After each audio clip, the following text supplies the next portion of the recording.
They didn't leave because of the argument you keep replaying at 2 a.m. They left because something underneath the relationship had already given way months before that fight ever happened, and you were never shown the damage until now. This week, Venus quietly handed you the inspection report nobody asked for, and it explains almost everything you couldn't make sense of back then. If you've been circling one specific person in your mind lately, replaying the last real conversation you had, wondering what you missed, asking yourself why it ended the exact way it did, this isn't coincidence, and it isn't you not being over it the way people love to suggest. Venus just moved into a part of the sky built for precisely this kind of clarity. Over the next few minutes, you're going to see the real structure of what happened between you and that person. Not the version you told yourself to survive it. Not the version you built to protect your pride either. The actual blueprint. Maybe this person left 3 weeks ago, and the wound is still raw enough that you can't say their name out loud without your chest tightening. Or maybe it's been 3 years. You've built a whole different life since, and you were genuinely surprised when their face crossed your mind again yesterday, out of nowhere, for no obvious reason. Both of you are watching this for the same reason. Time doesn't determine when a structural report finally becomes readable. Readiness does. And something about where the sky is sitting right now means a lot of readiness is arriving all at once, across timelines that have nothing to do with each other. Let's talk about why this is happening now, because the timing matters more than you'd think. For the last several weeks, Venus was moving through Leo, loud, expressive, wanting to be witnessed, wanting the relationship, or even just the memory of it, to feel like something worth watching from the outside. That's a very specific kind of energy. It's warm, it's generous. It tells a good story about what happened between two people. What it doesn't do is tell you the true one.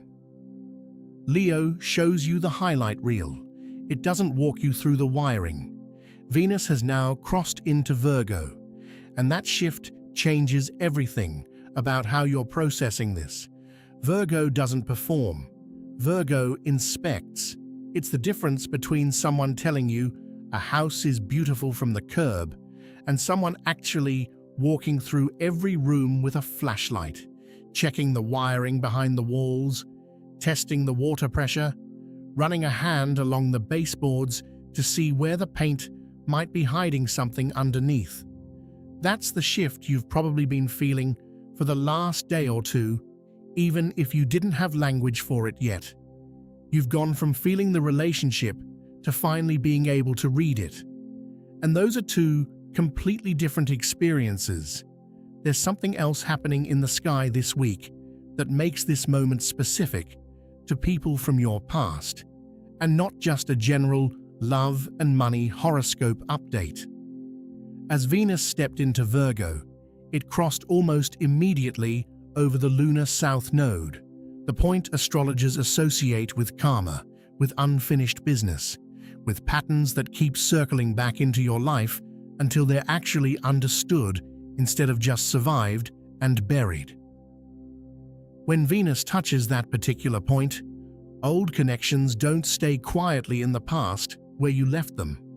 People you built something real with, even something that later collapsed, tend to resurface in your awareness, if not literally back in your life.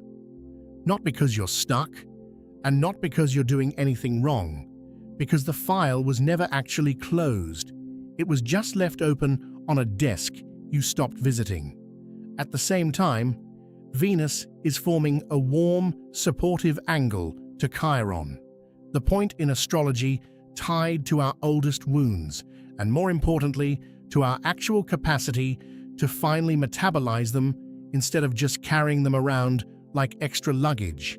And on top of that, Venus is building toward a tense electric angle with Uranus, the planet connected to sudden clarity, to things breaking open without warning, to realizing something in a single instant that you were somehow unable to see for months. That aspect isn't exact for a few more days, but you can already feel it approaching, the way you can feel a storm in the air before the first drop falls. It shows up as the sudden noticing of a crack in the ceiling that, if you're honest, was probably always there. Put those three things together, Virgo's precision, the South Node's unfinished business, and Uranus's sudden clarity, and you get exactly what's happening to you right now, whether you fully recognize it yet or not. You're not obsessing over someone. You're being handed the tools to finally understand the architecture of what you built together, why part of it collapsed, and which parts were never actually load-bearing to begin with.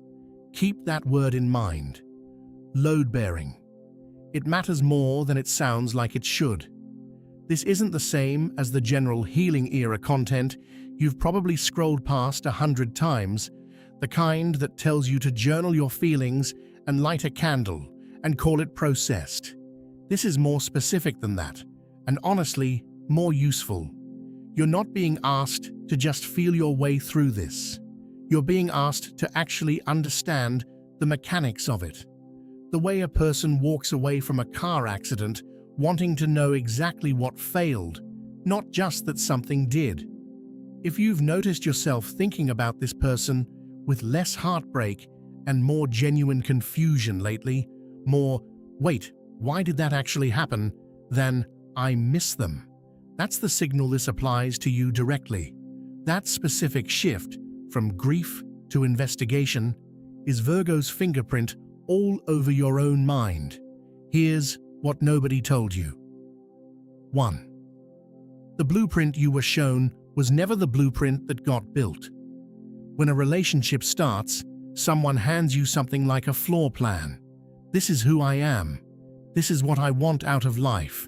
This is the shape of what I'm building, and you're welcome to build it with me if you want to. You believed the floor plan, because most reasonable people do.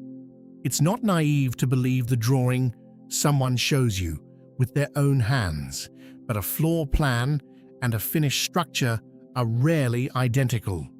Somewhere between the plan and the actual build, decisions get made that you weren't in the room for. A wall gets moved a few feet, a room ends up smaller than it was supposed to be, or gets used for something completely different than what was originally promised. By the time you were living inside that structure day to day, you were quietly adjusting to something that didn't fully match what you'd originally agreed to, without ever being formally told the drawing had changed underneath you. This is what Virgo is showing you right now. Not necessarily that you were lied to in some dramatic, calculated way. Something quieter and honestly, more human. The person who left may have been renovating privately, in a part of the structure you weren't invited into, long before they ever said a single word out loud about it. The distance you started to feel in the last few months wasn't nothing, and it wasn't your imagination working overtime. It was construction noise coming from a room you didn't have a key to yet. Think back honestly to the specific moment you first noticed something had quietly shifted in tone. Not the fight, the moment before the fight, the small pause before a reply that used to come instantly, the affection that started arriving a beat later than usual. You probably talked yourself out of it at the time because there was nothing concrete enough to point to. That's exactly the point. Renovation happens behind drywall. You're not supposed to see it happening. You're only supposed to notice eventually that the room looks different than it used to, without ever being told why. 2. They removed a load-bearing wall, and you weren't told until the ceiling was already sagging. In an actual house, some walls hold real weight, and some are just decorative.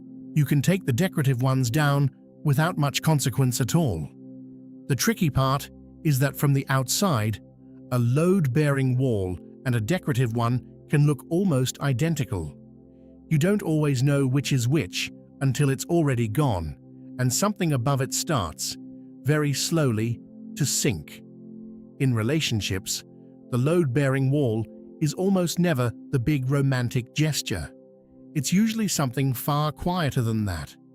It's the specific way someone chose to keep showing up on an ordinary Tuesday, when nothing special was happening and no one was watching.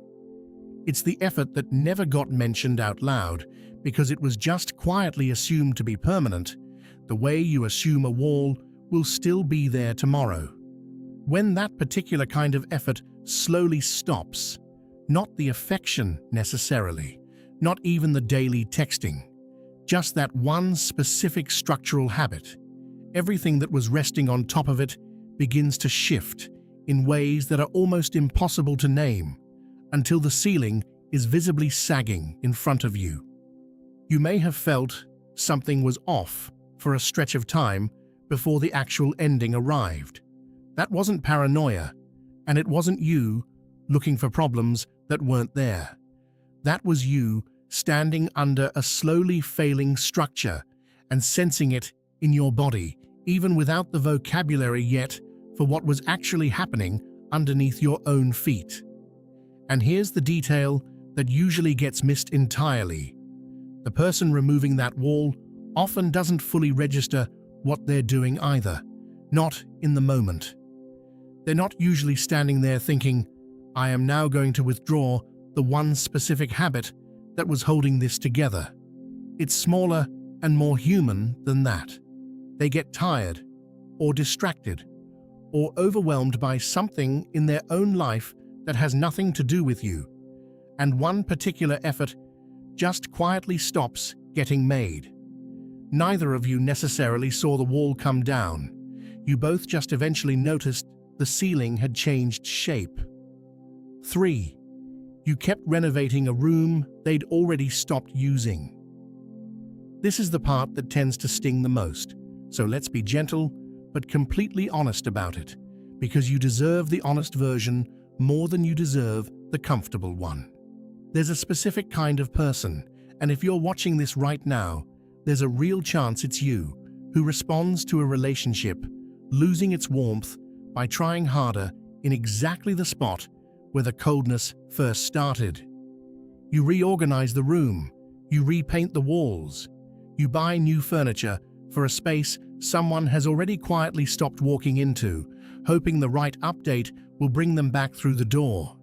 The effort wasn't wasted because you're somehow bad at relationships. It was misdirected because you were trying to fix a room while the other person's attention had already moved somewhere else entirely, sometimes another relationship, sometimes just an internal exit. They hadn't announced out loud yet, sometimes nothing more dramatic than a slow retreat into themselves. Venus, right now, is asking you to notice this exact pattern, clearly and without shame, so you don't quietly repeat it in whatever comes next. The renovating alone habit, the over-functioning, the tendency to hold two people's effort as though it's somehow your personal job to keep an entire structure standing by yourself, indefinitely, without help. That isn't love, no matter how devoted it feels from the inside. That's structural overcompensation, and it's exhausting in a way that looks like devotion from the outside, while feeling, from the inside, like slowly running out of materials with nobody restocking the shelves. There's a specific tell for this pattern, and it's worth naming clearly. You'll usually find, looking back, that you were the one keeping track of the relationship's condition. You knew exactly how things were going, what needed attention, what had been neglected. They didn't, because they weren't doing the inspection. That imbalance alone, one person auditing the structure while the other simply lives in it, is often the earliest sign that the renovating has already gone one-sided, long before either of you would have called it that out loud. 4. The door was never actually locked. which is exactly why this is happening now. Here's the part connected directly to that South Node conjunction. When something ends abruptly or unfinished, or with more silence than actual explanation, part of you keeps a door unlocked without ever meaning to leave it that way.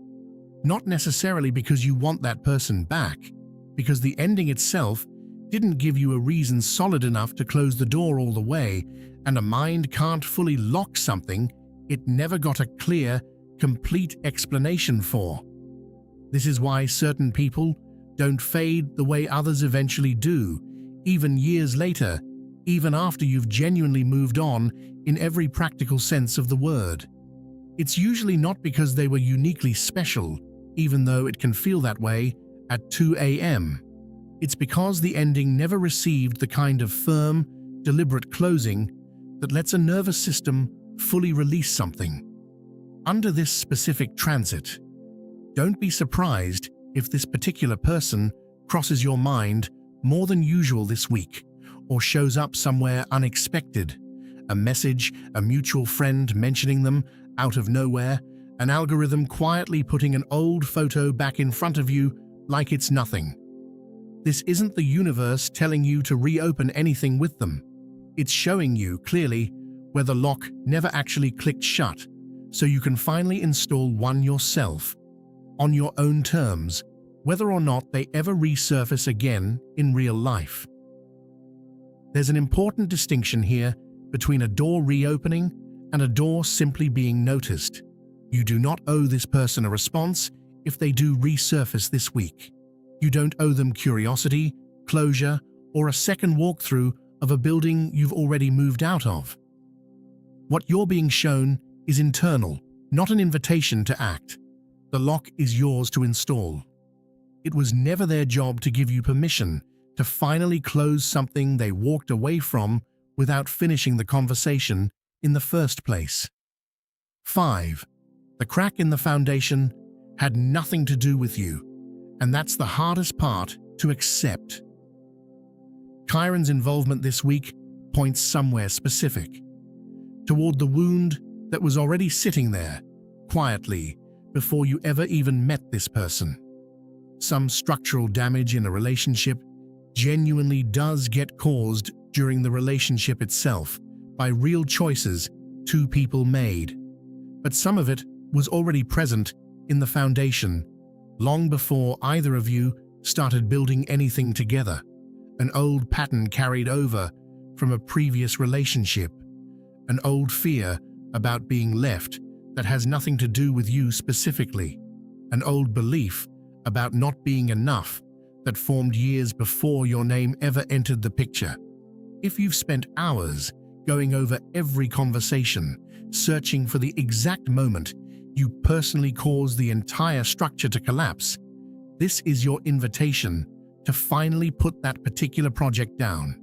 Some cracks were structural long before you ever arrived on site. You're allowed to take full responsibility for your actual specific part in what happened, the honest things you genuinely do differently with the benefit of hindsight, without volunteering to carry weight that was never yours to hold in the first place. A useful way to tell the difference. Your part in this usually has a clear, specific edge to it, a moment, a choice, a pattern you can point to directly. The part that was never yours tends to feel foggier, bigger, harder to pin to any single thing you actually did. If the guilt you're carrying feels vague and enormous rather than specific and named, that vagueness is often the clue that you've picked up weight that belonged to the foundation, not to you. Try the exercise honestly. Write down what you'd actually do differently. If the list is short and concrete, that's real accountability. If it spirals into a general sense that you are simply too much or not enough, that's not accountability anymore. That's an old, borrowed belief, wearing this relationship as its latest costume. 6. You're only now capable of reading the inspection report. And that isn't a coincidence either. This is where Uranus enters the picture. Sudden clarity almost never arrives when you're calmly, conveniently ready for it. It arrives the way a light bulb switches on all at once, in a room you'd already been sitting in for a while without quite being able to see clearly.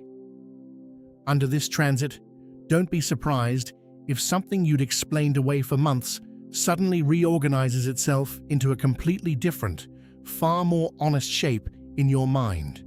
A comment they made in passing that you brushed off at the time. A pattern in their behavior that you excused because the alternative felt unbearable.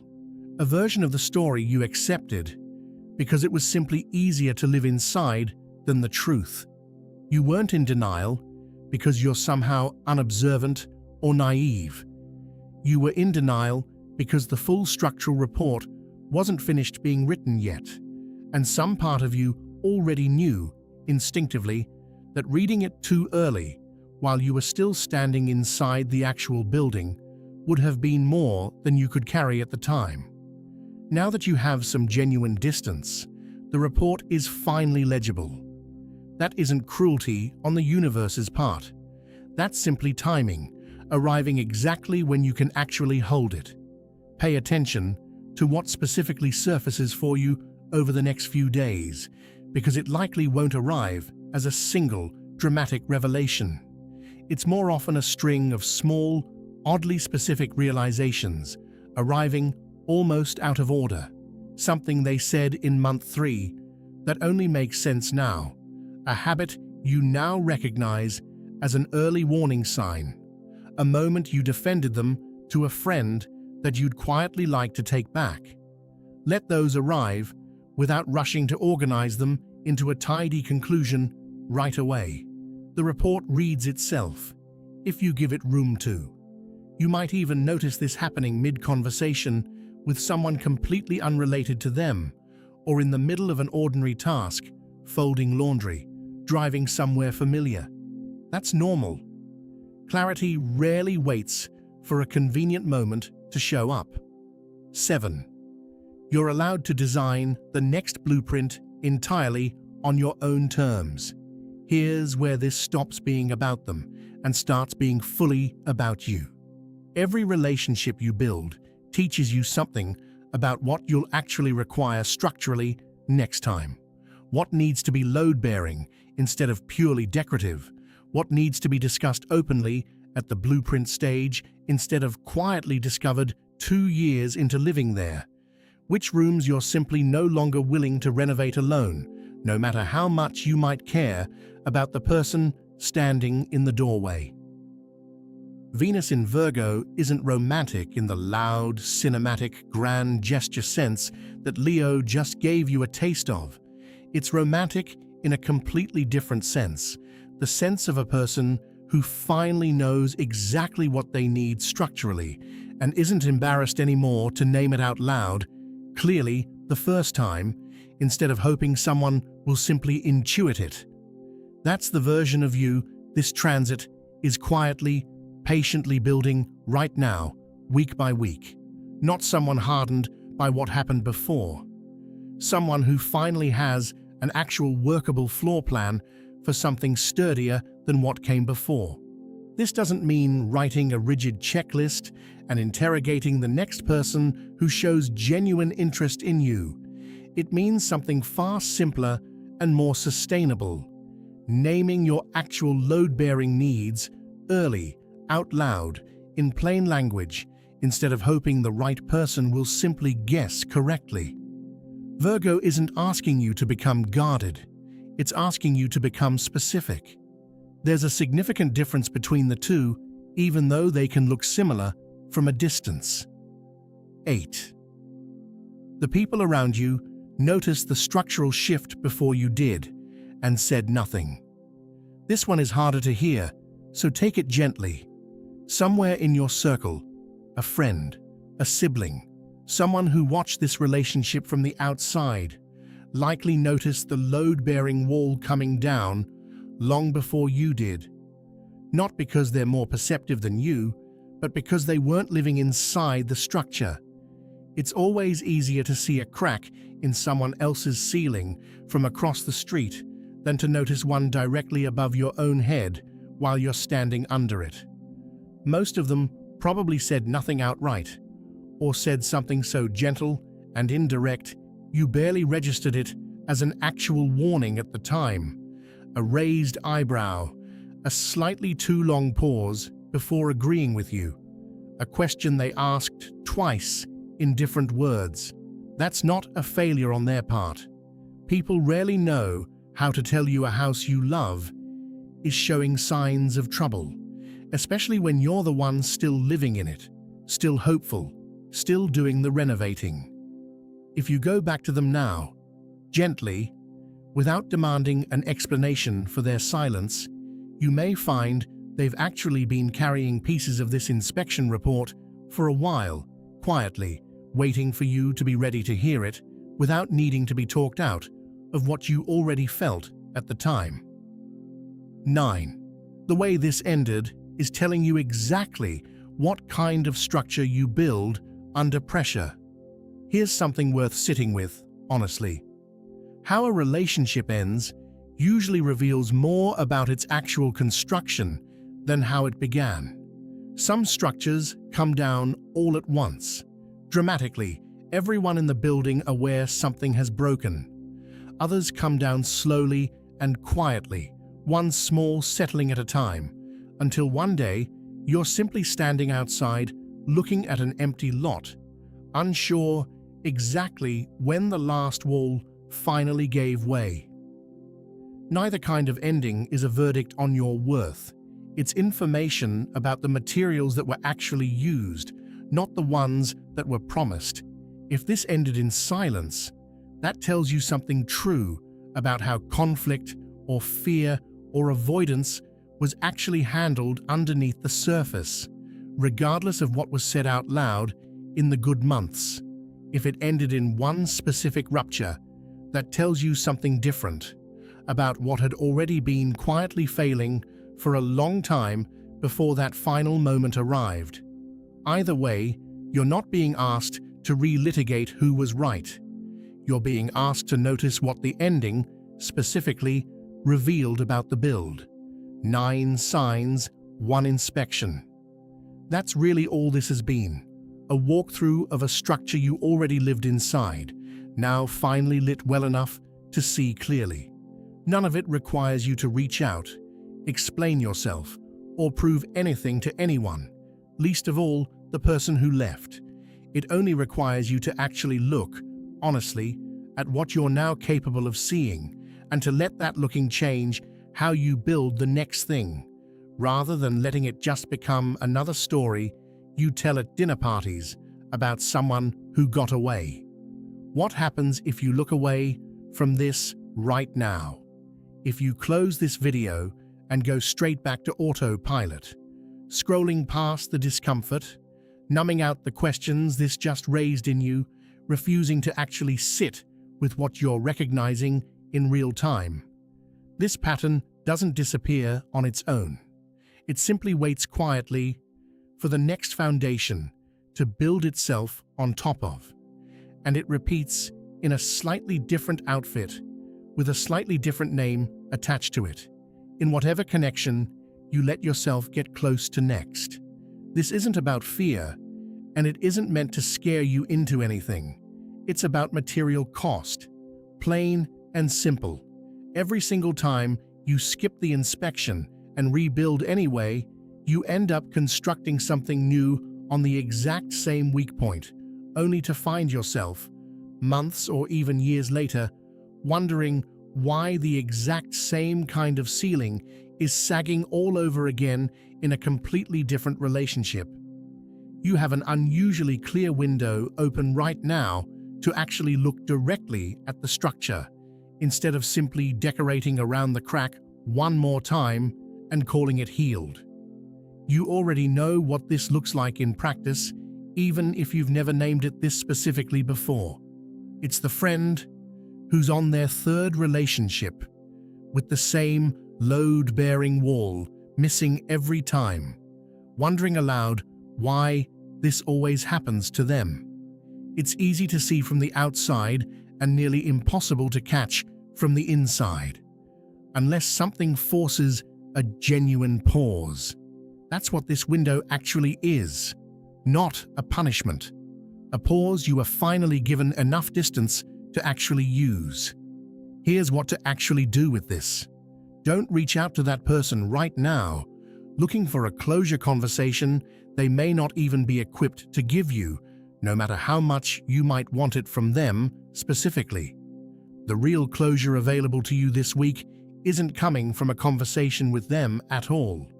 It's coming from you finally being completely honest with yourself about what the relationship actually was, not the highlight reel you show other people, and not the worst-case villain version either, but the real, structurally accurate one that sits somewhere quieter in between.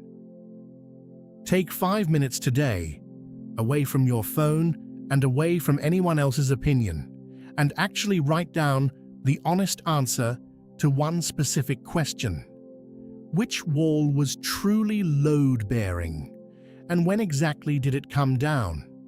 Not the big, dramatic final ending everyone else got to witness, the quiet, specific thing that gave way first, long before anyone else noticed anything was wrong. You'll know it when you find it. It usually arrives with a small, involuntary physical reaction, a tightening somewhere in your chest, a breath you weren't quite expecting to have to hold. Once you've named it, do one more thing, and this part matters more than people expect it to. Write down what that specific need actually looks like in plain, ordinary language, the kind you could say out loud to another person without flinching. Not, "I need to feel prioritized," which sounds true but tells no one anything useful. Something closer to, "I need to hear from you, even briefly, on the days we don't see each other." Specific enough that someone could actually act on it, instead of just nodding sympathetically. That sentence, the specific one, is the actual blueprint note for next time. Keep it somewhere you'll actually find again. You don't need to do this perfectly, and you don't need to finish it in one sitting. Some of what surfaces this week won't fully make sense until a few days from now, closer to when Venus squares Uranus directly. That's normal. Let the report keep writing itself instead of forcing a conclusion before all the pages have arrived. If you want to go deeper into this, the specific patterns your particular chart tends to repeat across relationships and the exact load-bearing habits your next connection is actually going to need from you, that's exactly what the rest of this channel exists to walk you through, video by video. Drop the word blueprint in the comments below, and I'll personally point you toward exactly where to start. And if this put language to something you've been quietly circling for weeks without being able to name it, share it with the one person you know is also still holding an unfinished file on someone. They'll know exactly why you sent it. You are not the person standing in the wreckage anymore. You're the one holding the inspection report now, reading it clearly, maybe for the first time in this entire story. That is not a small thing, even if it doesn't feel dramatic from the outside. That is the exact moment someone stops quietly repeating a structure and starts, finally, designing one on purpose. Venus didn't hand you this clarity to make you grieve something all over again from scratch. It handed it to you so you'd stop building on a foundation that was never fully yours to begin with, and so you could start something next time that's actually built to hold you. Whatever you build after this, it won't need to be flawless to be sturdy. It just needs the load-bearing parts named clearly from the very first blueprint by someone who finally knows exactly where the weight belongs. That someone is you right now, reading this, more ready than you probably feel. Keep that report close. You earned it the hard way, and you're not going to need to learn it twice. And if this person does walk back through that unlocked door someday, whether next month or years from now. You won't need to slam it shut in a panic, and you won't need to fling it open out of habit either. You'll simply know, calmly and clearly, exactly what kind of structure you're standing in front of. That quiet, grounded knowing is the entire point of everything Venus just handed you this week.